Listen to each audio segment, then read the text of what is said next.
This is an iHeart podcast. Guaranteed human.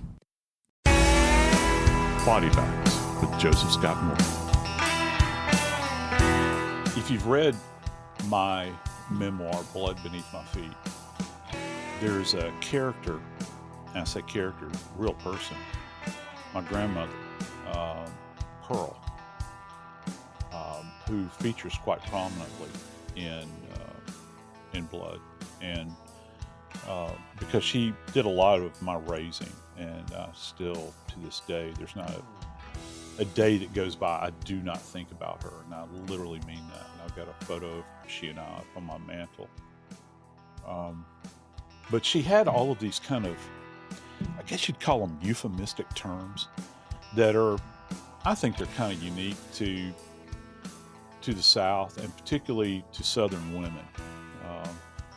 And she'd say all kinds of things, that you would get the drift of it.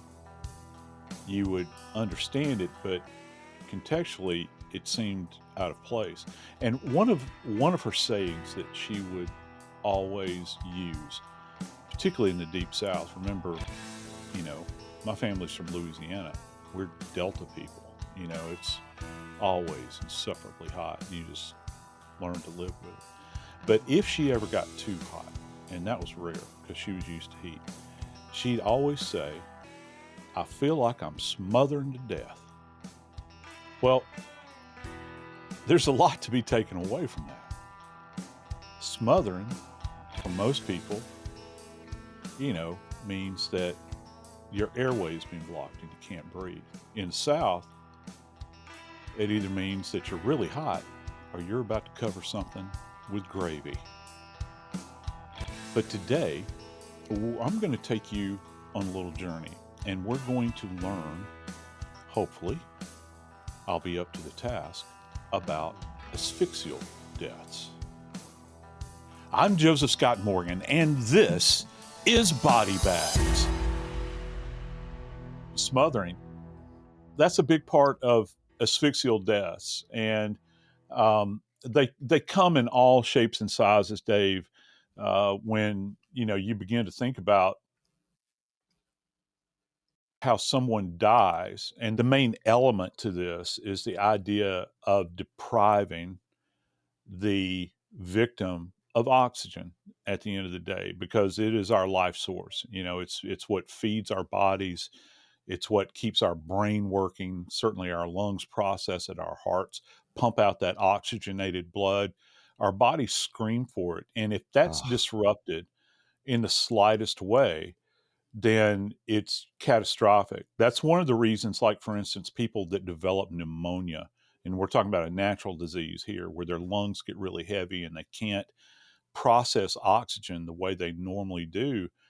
It's a real problem. I think back to COVID, where they were so anxious. It seemed like every third person was being put on a vent that would show up, with chest congestion. And of course, that's almost a death sentence.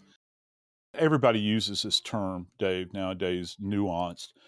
Out of all of the ways that people die from a traumatic situation, I'd have to say that that asphyxia or asphyxial deaths are nuanced, because you can have them in a variety of categories. And, just to kind of give everybody an idea of some of these things, there's multiple modes of asphyxia. We have everything from, you've mentioned a couple of these, we have strangulation, and that can either be manual, which means, by the hands. You can have ligature as well. And interestingly enough, physicians many times will call that mechanical asphyxiation, because you're using a mechanism to do it. You talked about a garrote with John Wayne Gacy. Did you know the garroting was actually a form of capital punishment? The French used it extensively in their colonies, and they would tie a person to a chair, and they had a big twist that went on the back of the chair. It was like a gigantic key that was hooked to a ligature, and they turned that thing around and around until, and this is in public, until the person was asphyxiated. You have, instances of judicial hanging. And of course, we still, have people that hang themselves all the time. It's probably in my little slice of the pie as a death investigator, it was just behind self-inflicted gunshot wounds as a method for people to end their own lives. I think one of the reasons is that everybody owns a belt.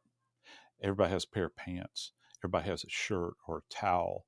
I've seen people commit suicide with a hairdryer before, and not plugging it in and jumping in the bathtub. I'm talking about tying, and this was actually on an acute psych ward. I got called into this thing, and this lady was in acute distress. She was in a manic phase. They were giving her drugs to calm her down, things like Ativan and all that sort of stuff.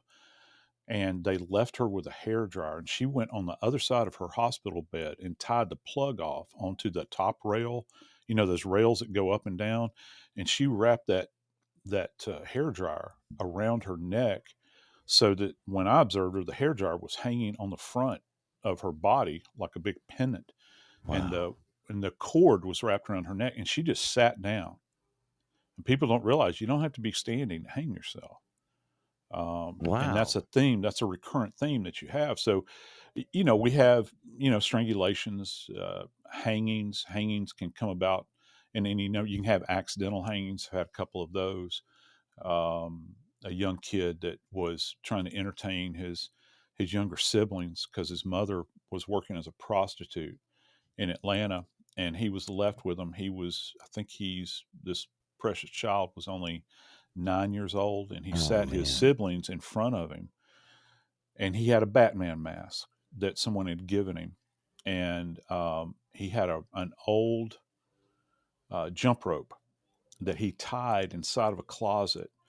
And this house was really old, so he could hold on to the jump rope that was anchored on an old clothes bar in there and swing out of the closet, bounce off the wall, and swing back in. He kept telling the kids that he was Batman, and he got looped around that thing, and he hung Oh and my asphyxiated in goodness. front of his siblings.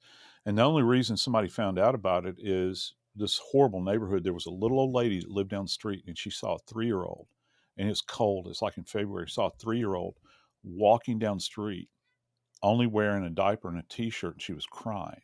Oh And she my. heard this child crying. This is the middle of the night, and she just happened to pop out there. And all this little girl could say was, I can't remember the child's first name, but he's sleeping. He's sleeping. And so she goes to the house, and the kid's still hanging there, and the other kids are crying in the house. And so, I've had kids on tire swings that have been hung by doing the cabbage patch on top of the tire where they're holding onto the rope, Right. thing pendulums around their body. And that's a type of hanging you have. Drowning fits into the category of asphyxial death. Really? Yes, drowning is because you're replacing oxygen Okay. with liquid at that point in time. So that is in and of itself an asphyxiation. Anything that replaces oxygen in the body, and you have substances out there or chemicals that are out there that are what are called oxygen deprivants. I recall having a young man that was engaged in something we'll talk about in just a moment. Even further, he was engaged in autoeroticism, and he was a salesman, and is his first job. He was a salesman selling halon fire extinguishers, and they use halon on boats a lot, and it's odorless and it's colorless, but it grabs the oxygen out of the air, binds with it, and if there's a fire, it immediately knocks down the fire. So if you're on a ship, these things will be deployed, and it jumps right down on the burning fire and extinguishes it. It's not like foam or anything else. And he was sniffing this stuff in order to Wow. get a rush as he's pleasuring himself. And he Oh was my found gosh. dead at his desk from halon. So you have that, carbon monoxide, there's a number of these agents. And then you have poison agents. There's classic image of some of the Kurdish occupants in northern Iraq, where Hussein had used sarin gas, Mhm. an entire village and wiped them out. Picture of mother and child, hunched over. Then you have suffocation. Suffocation comes in a variety of different ways. You can have suffocation where it's almost a positional asphyxia. The case that jumps to mind for me the most in my career is a little kid whose mother, again, was off with her boyfriend, left her two older children in charge of a 10-month-old, I think the child was. The child got wrapped up in rolled over, got wrapped up in an Afghan, and the mother had not put the side rail up, had not even attached it, just pushed the crib to the wall, and the child inverted, head downward against the wall and the mattress, wrapped in an Afghan, and couldn't break free. Well, that's a suffocation. It's positional asphyxia, and you'll get those a lot. Have drug addicts that fix on the toilet, heroin addicts, because it makes you so sleepy. I've had at least 3 of those where they fall off of the toilet and get in between the wall and the commode. And again, their chest can't rise and fall, and they're so debilitated by the drugs, it's just not happening. You have compression asphyxia, and that's anything that prevents your chest from rising and falling. And believe it or not, there are a lot of people, Dave, that die in motor vehicle accidents. We call them MVAs, die in motor vehicle accidents, where, yes, they're traumatized, but you get people that are pinned in vehicles and their chest can't rise and fall, and they will die as a result of compression asphyxia. I've had a number of those over the years. So there's to talk about asphyxial deaths and kind of how they are examined and identified and that sort of thing is a big part of our job. And you might see evidence. People always talk to me many times. One of the big questions they'll ask, particularly if I'm going on television to cover something, they'll want to know if there were petechiae. And generally that's something, it's a common thing that you see, particularly in individuals being strangled, because the blood literally backs up into the head, gets into that soft tissue around the eyes, and gorges that area, and those little vessels pop. Do you know who else gets petechiae, Dave, that it's not associated with some kind of asphyxial death? You don't take a guess at it. No idea. People that are severely constipated, and that's no joke, it actually happens, they'll get petechiae, and women in labor. Oh, okay. Women in labor because of all the strain. Okay. Yeah, and I have a very distinct memory of Kimmy, when she gave birth to Noah, these many years ago. Right. And her head, she's turning red as is going on. How long does that last after you have the child? It dissipates pretty quickly. Mm. Kim had one. I remember, and that's horrible in that beautiful moment, but I remember wanting to look at her eyes, because I'd heard that for years, and looked at her eyes, and she had one tiny little petechiae. I didn't mention it to her because I thought that it would rob the moment.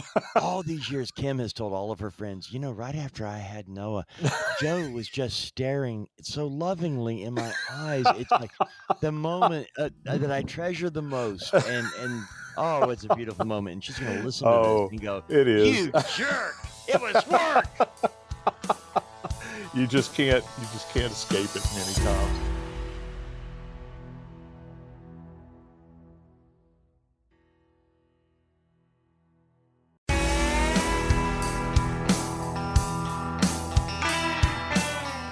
Dave, I've talked about all these kind of modes that are involved in asphyxia. It's such a massive category of deaths. I don't know that many people even think about it at all.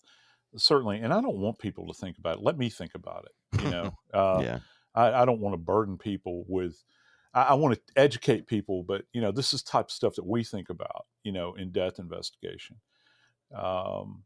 And you have all of these modalities that will occur where in essence you're depriving an individual of oxygen. And there's essentially 4 categories where that will fit, that fit into this idea of of uh, of asphyxial death. So you've got multiple modes, but there's 4 categories. Number 1 is compression of the neck. And compression of the neck takes on a variety of presentations. So we've got hanging, then you've got non-suspended ligature strangulation. Most of the time that's going to come from a homicide where people are, using a ligature to actually strangulate the person. You can have manual strangulation, and manual is different from ligature. Manual is actually wrapping your hands around somebody's throat. And there's 2 types of well, there's actually probably multiple, but let me just give you 3 with compression of the neck. So if you think about like an old movie where a guy's got on a pair of black gloves and they're approaching somebody with 2 hands and they're coming at their neck, that's called throttling. And you can either do that anteriorly on the front or you can do it posteriorly from the rear. Think about all the creepy movies you've seen over the years where some dark stranger comes up behind somebody and grabs them by the neck and kind of chokes them out like that. Then you have what's called a C-clamp, where an individual will come up and externally grab the trachea. Of course, it's external, but they grab the trachea and they squeeze the trachea. And that's where the thyroid cartilage is, and this area, this kind of cartilaginous body in the center where, your tongue is attached to the hyoid. You've got an Adam's apple there, and they'll squeeze down on that particular area. Now, is that different for men and women when you're talking about that specific area?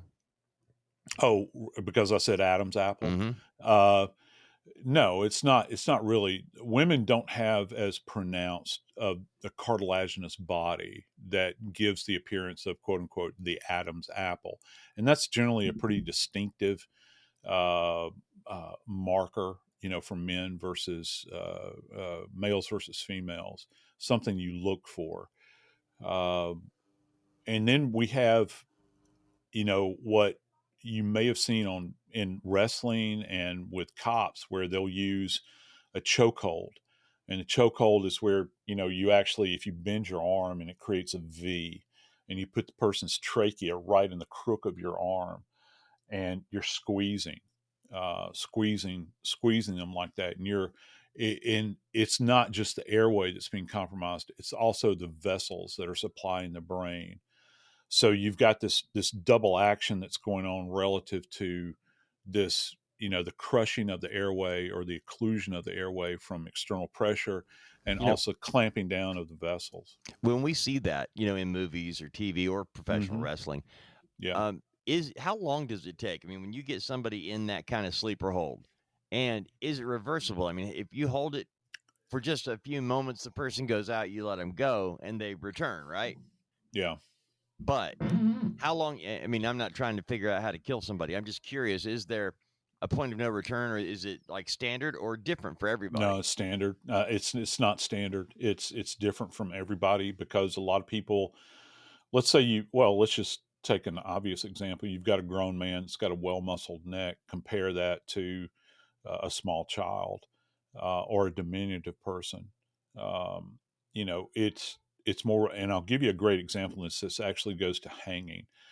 But if you ever take the time to look at the conspirators that were all hung in the old Navy shipyard of relative to Abraham Lincoln, they hung them all at the same time. Okay.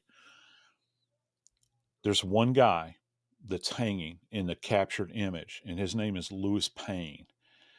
And all of them, to a person, with the exception of Louis Payne, had their head turned to the side, which means that it snapped their neck. Louis Payne, if you see pictures of him in life, and some people say that he looks like a guest model, you'll see what I'm talking about. Just go back and Google his name, Sure. Louis Payne. Okay. He's very young. He's got a well-muscled neck. When they dropped him off that scaffolding, his neck didn't break. He sat there and essentially asphyxiated as a result of the ligature around his neck, because his neck was so robust, and you can see him standing or hanging fully erect, like this, while everybody else, their neck is snapped and leaned over to one side or forward, and they're all deceased. He ain't dead. And that really strikes me, when I see that. And we're talking about the anatomical structures of the neck. How long can somebody last? First off, you don't try it. No one should ever try a sleeper hold, quote unquote, because you're compromising not just the airway, but you're compromising the carotids, which lead up to the brain. And any compromise of that oxygen flow to the brain is, you're in an unrecoverable flat spin. You're going to wind up on a vent in an ICU because you're absent oxygen. Cops, they've tried to keep cops from using it for years and years. They used to use a nightstick as well. And they also used an arm bar, and they got away from that a long time ago, where the bar of the forearm, if you imagine your forearm is like a bar, it's placed against the anterior neck, and it creates that compression on the neck where oxygen is not, making it up to the brain. There was, I think it was called, what was it, where they called a P24? I think a P24 is the nightstick cops used to use, and they had a lot of utility. It had a separate handle on the side, and they could take it and use it like this. Well, one of the things they would do, and it's kind of a natural reaction, they would take that old nightstick that had the handle coming out of the side, and they'd hook somebody with it and then put their foot on the back of their neck and pull up to get them to comply. And of course, you're asking for trouble, when that happens. The neck is very fragile, the airway is very fragile. So you've got a variety of these, everywhere from compression of the neck to obstruction of the airway. It's why mama tells you to chew your food. I've had kids that have choked to death, on hot dogs. I know it sounds like a fantasy or, an old wives' tale, but no, it does happen. It's in Field of Dreams. Yeah, you're absolutely right. And the airway is cleared in that particular case. So anything, and how many times, Dave, you as a dad, me as a dad, me as a grandfather, you as a grandfather, have you said the following words: "Get that out of your mouth." And then it's generally followed up by, "You don't know where that's been." But kids they explore the world through their senses and taste and tactile, and they'll put stuff in their mouth. I had a colleague of mine that worked a case involving a golf ball, where a kid had stuck a golf ball and they couldn't clear the airway and they died. I had a kid that choked to death on a German cockroach in Atlanta. And when they tried to establish the airway, they were trying to intubate the child. I'll never forget this case as long as I live, and that was an asphyxial death. The cockroach had crawled into the child's mouth. The house was infested with them. Had gotten in the child's airway, and the child began to choke. Child was, I think, like 18 months old. And when the EMTs got there, they tried to intubate the kid, and they destroyed the cockroach, but left it in place. And so when we dissected the neck, we found the thorax, the little antennae, the legs, and it was one of the most bizarre cases that I'd worked, because it was so horribly tragic. But that's actually an asphyxial death. It is an asphyxial death. And so, after you get through those two categories of obstruction and compression, you have compression of the chest, which I kind of mentioned. If you have so much weight on top of the chest, that the chest can't rise and fall. There's actually one of the famous executions from the Salem Witch Trial, where the guy refused to admit that he was a witch because he wasn't. He'd been found guilty. And classic line, ultimate hero line. The men of the community, they tied him down and began to put stones on his chest. And the preacher that was standing there said, "Do you confess to being a witch?" "No." "Add more weight." They'd add more stones, and these huge stones. It took like 3 guys to put them up on him. Imagine like a millstone. That's about how big it was. And they got to the last one, and the guy that was running the show said, "Will you now confess to being a witch?" And he looked up and he said, "More weight, more weight." And that's compression of the chest. And you can find people that will get in all kinds of odd positions that lead to their death. That's a great example of it. I'd mentioned, drug addicts that fall off of toilets, people in car accidents, this sort of thing. And I think finally, probably a very broad category is this idea, and you could say that all of them are this, but when we begin to talk about exclusion of oxygen, and that is the environment in which you normally dwell, something has happened within this environment to deprive you of oxygen. One of the terrifying things is like grain silos. Grain silos are, first off, they're very volatile. They can explode because of the gas in there. But you also have individuals that, for a number of reasons, will asphyxiate in grain silos. Absence of oxygen, also inhalation of the dust over a protracted period of time. We had guys in New Orleans. There were whole generations of families, and this is not necessarily the same thing, but just to give you an idea, there were whole generations of families that worked as sandblasters, Dave, and they sandblasted the Huey P. Long Bridge. It's the longest railroad trestle in the world. And there's an adjacent bridge that goes over the Mississippi River, and this thing is made out of, steel. And it's a constant, ongoing job because the environment's so harsh, and they would always be sandblasted. Well, these guys, when we would get them, and they would be relatively young men with no other history, they had developed something called silicosis, which is deposits of sand in their lungs. And so when you ran your hand over the surface of the lungs, it feels very granular. And if you slice through that tissue, you can actually see the little grains of sand that had embedded. So that's compromising the airway. And it leads to an exclusion of oxygen. Probably the most striking thing, though, is when, and we were mentioning this off air, there was PSA back in the 60s, and I don't know if anybody remembers this, but they used to have these horrible PSAs that would come out just terrifying you, and for good reason. And you hear children in the background saying, 3, 2, 1, ready or not, here I come. And it's the disembodied voices. And it was in some vacant lot where they'd filmed this in New York. And it would simply say, and I think it said, don't. And there were refrigerators that were out there. And what would happen in the old days, these things didn't have magnetic locks. You can still go to like restaurants and you'll see the big walk-in coolers, that those handles that they pull on those things, they lock from the outside. Okay. Now they have an escape button that you can press inside and it'll disengage. But these old refrigerators, kids would get inside of them to hide. And the problem is that while inside, any oxygen that's in there, the child's body is displacing that oxygen in cubic inches. And the interior, when you go to buy a refrigerator, you look at whatever store you're going to, and they'll give you the interior size in cubic inches. That's how much air you have. And then once you've taken 2 or 3 breaths and you've expelled carbon dioxide into that environment, there's nothing left to breathe. And of course, one of the worst things that I can certainly imagine is being locked in what would become your coffin in life.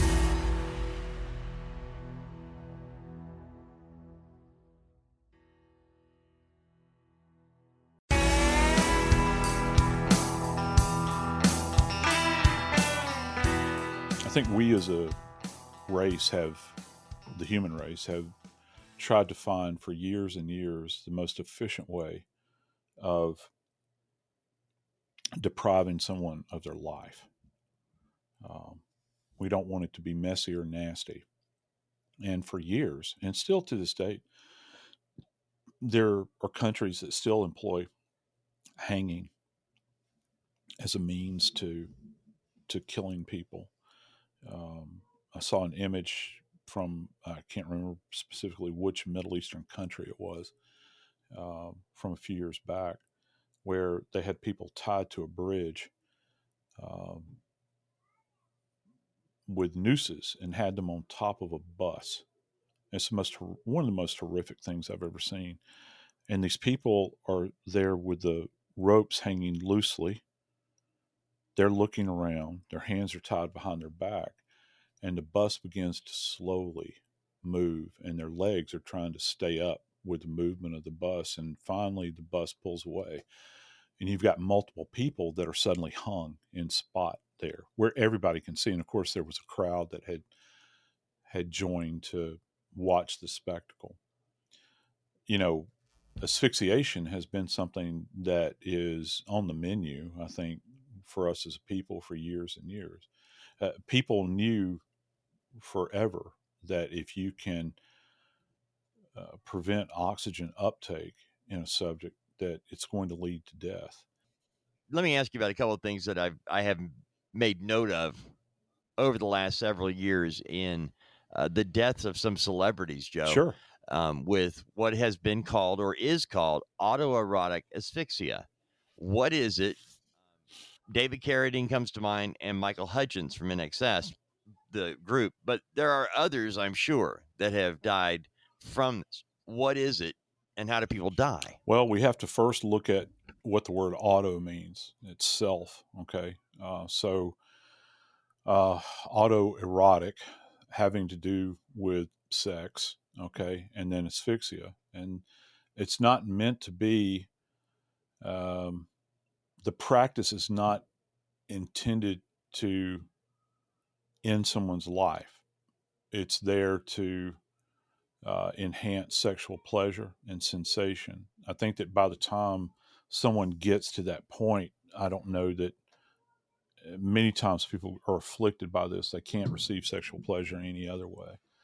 It's something that's done alone, by themselves, you know, out of sight of everybody else. And what's fascinating is that the cases I've worked, and there's not a lot of them, a lot of people sold people in investigations a bill of goods when they started. There are seminars out there where you can go and learn about the investigation of autoeroticism. And why? I have no idea, because it's not something that happens every day. You know, once you go over it in a generalized course, you kind of get the drift of what's going on. And I always thought that it was just ridiculous. And it became to the point where it's very salacious. I think that over the course of my career, I may have actually genuinely handled 4. And that's over a 20-year career. Wow. And so it's not it's not as prevalent. I think that Yeah. it's probably become more prevalent because people talk about it. And you've got, curiosity seekers out there that hear about it and they want to experience it. Please, nobody try this. Let me ask you something, Joe, because this kind of comes to mind. All right. I wonder how many times somebody was labeled a suicide when it was something other than a suicide. It was trying to achieve this type of joy and ended up in death.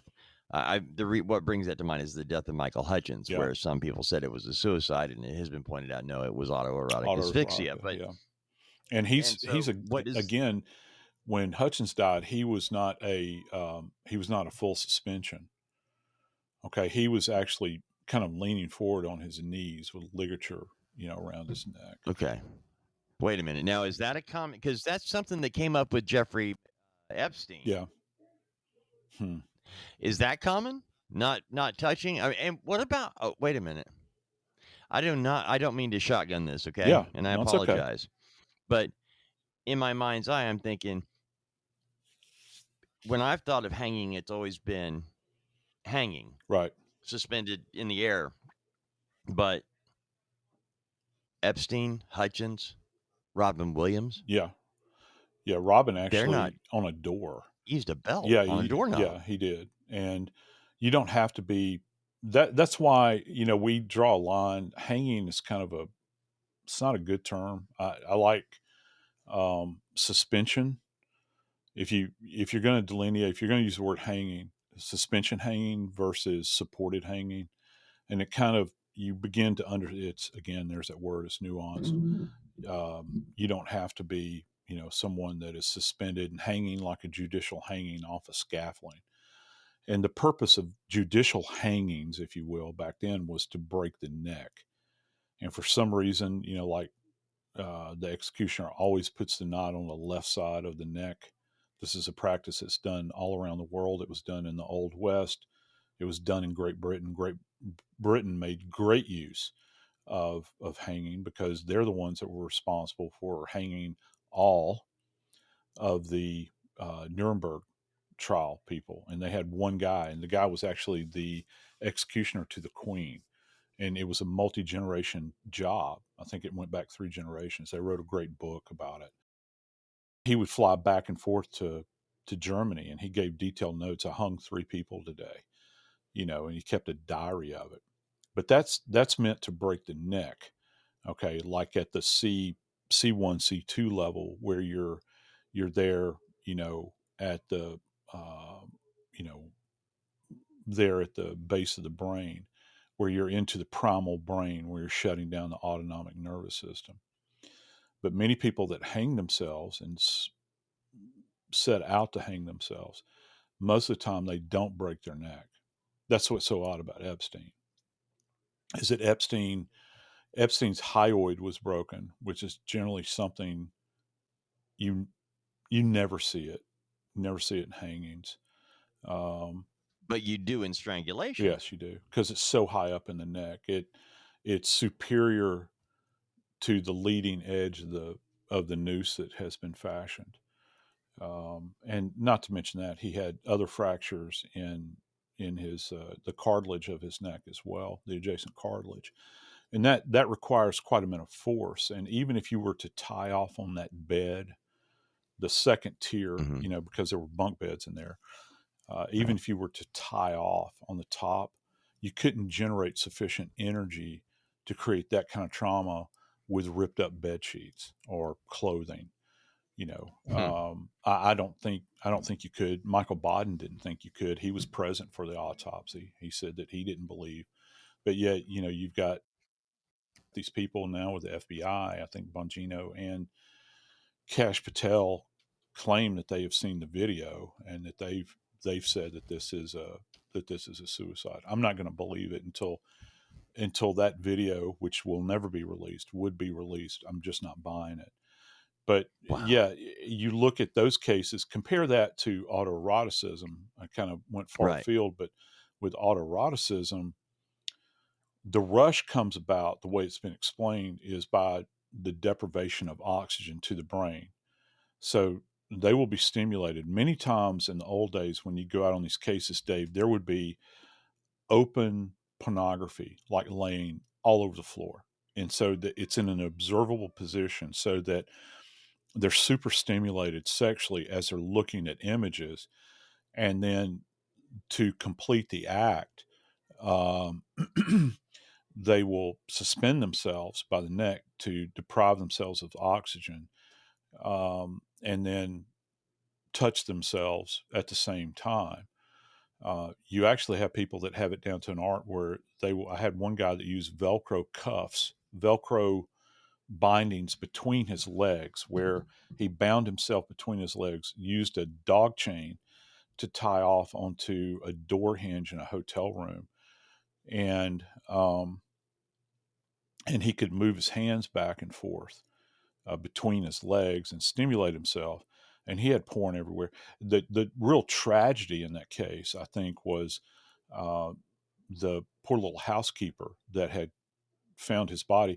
And Dave, this lady, God bless her, she was from Guatemala. She stood maybe 5'1". I'll never forget this. And it was actually on Sunday morning.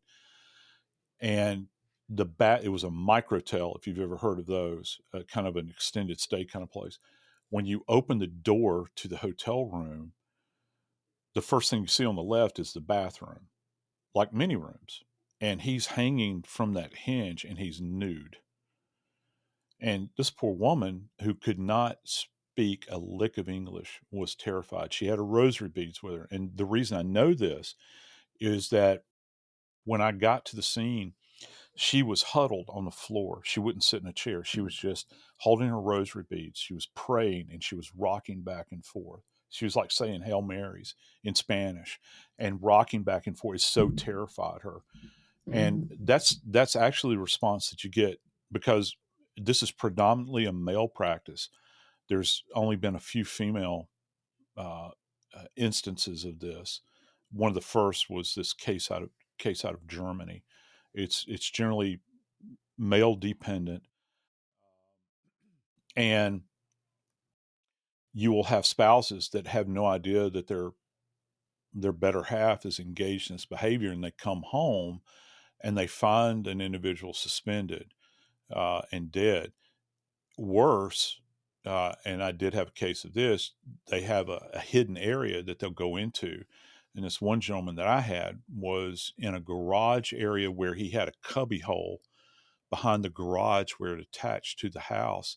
And he had, like BTK had a rat hole where he kept all of his memorabilia. Well, people that practice autoeroticism, they have certain things that really stimulate them. This guy went into this space and they couldn't find him. She thought that he had left, and then they had a bad smell in the house, and they were able to go in and they found him suspended in there. He's wearing fishnet stockings. He's got a silk blouse on, and he's wearing a wig. And he's got this rope around his neck. And he had hung himself in there, and there was porn everywhere. And this is something that had been ongoing. Another thing that you find is they love to document too. They'll, do videography of themselves and go back and watch it and fantasize. So yeah, that's, but those cases are so rare. They don't happen with great frequency.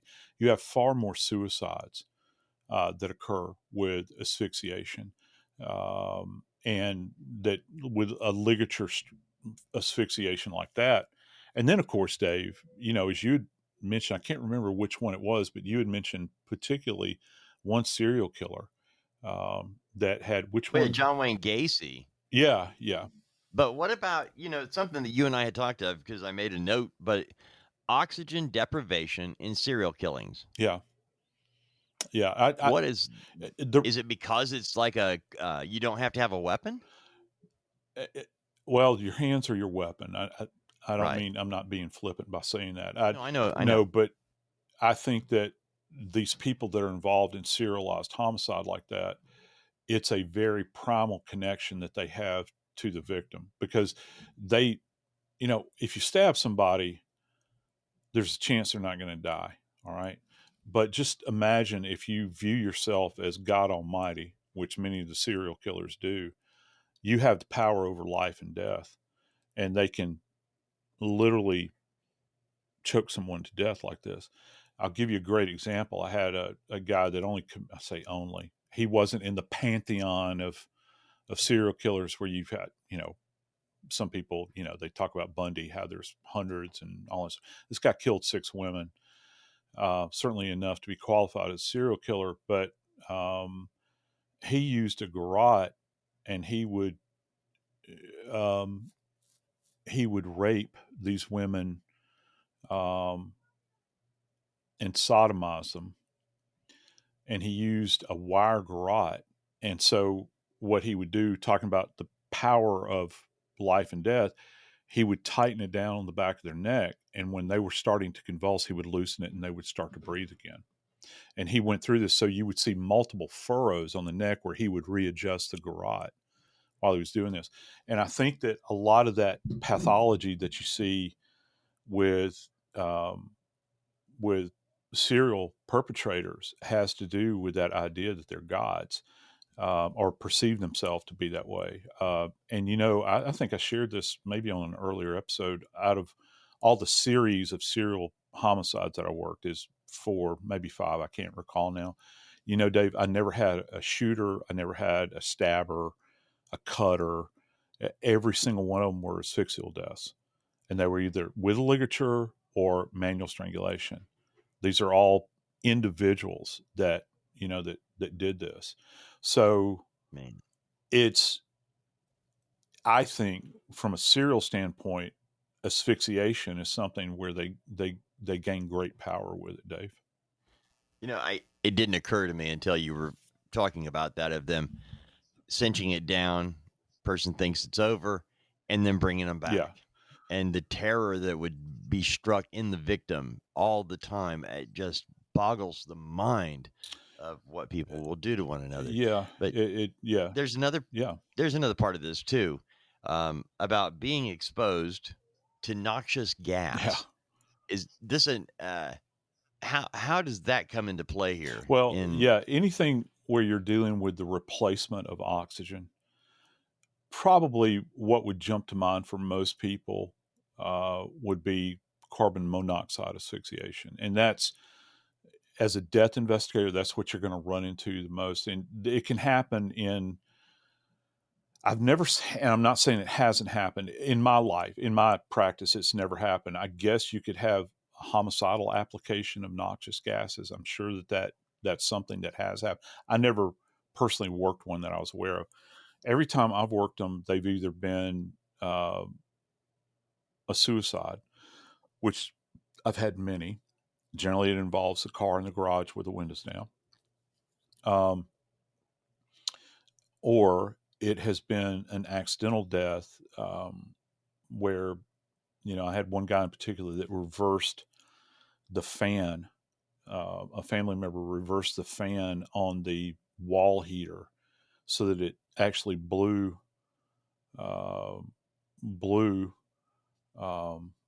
the waste gas into the house, and it killed, I think there were six people in the house that died, which is, beyond anything that you can imagine. But, Dave, probably the saddest case that I ever worked of carbon monoxide, I had a guy that lived in an old home in New Orleans, and it was one of these beautiful old homes. On the outside, it didn't look like much, but the interior was gorgeous. And folks that have been to New Orleans and have seen some of these homes, you're going to know precisely what I mean. It's got this ancient crown molding that goes all the way around the interior, and the ceilings are all 13 feet high. He lived in his house all alone, and he had a driveway immediately outside of his bedroom. And he had an old truck that sat out there, and it was up on blocks. Didn't have any tires on it, but the engine ran. And Dave, he had taken an old-fashioned glass cutter, cut a perfect hole in his bedroom window from the outside, put a pipe into the tailpipe of this truck, hooked a dryer vent, one of those expandable hoses that comes off the back of the dryer to push the exhaust out, had taped it down, put it into the window, sealed it with duct tape, and went and laid down on the bed. And after he had cranked up the truck, and he had gone into his bedroom and had these huge, as you can imagine, the doors in this room were huge. There were two, and they had gaps. The old houses always have gaps under the doors. And he'd taken wet towels and placed them at the base of the door. And I remember this so vividly, going out to the scene. Suicides are always very tragic, but this one in particular stuck with me. He let that truck run, and it wouldn't take too long, because all that has to happen, you cannot have a flow of air. He knew that. The oxygen in the room has to be replaced with carbon monoxide. And when we got the scene cleared and I came out, and the guy was laying there, and he had been down for several days, so he was in the early stages of decomposition. Dave, there were two black boxes that were laying next to his body on the bed. One on his left, one on his right.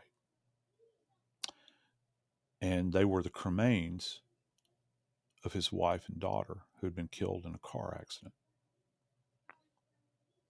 And he couldn't bear life any longer without them. And he told all of his friends about this. And he had been just, as you can imagine, it's just crushing to him. And he wasn't a very old fella. And right there on that old bed, he asphyxiated himself.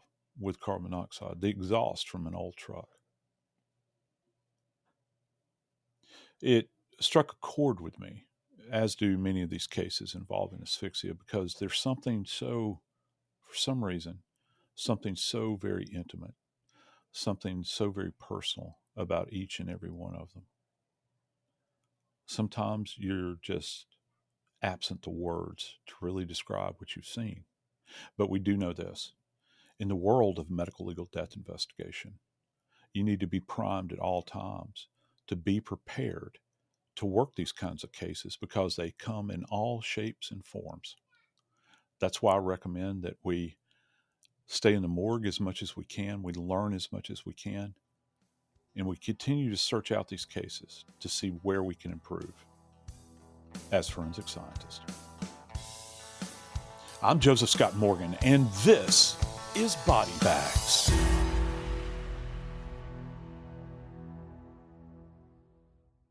This is an iHeart podcast. Guaranteed Human.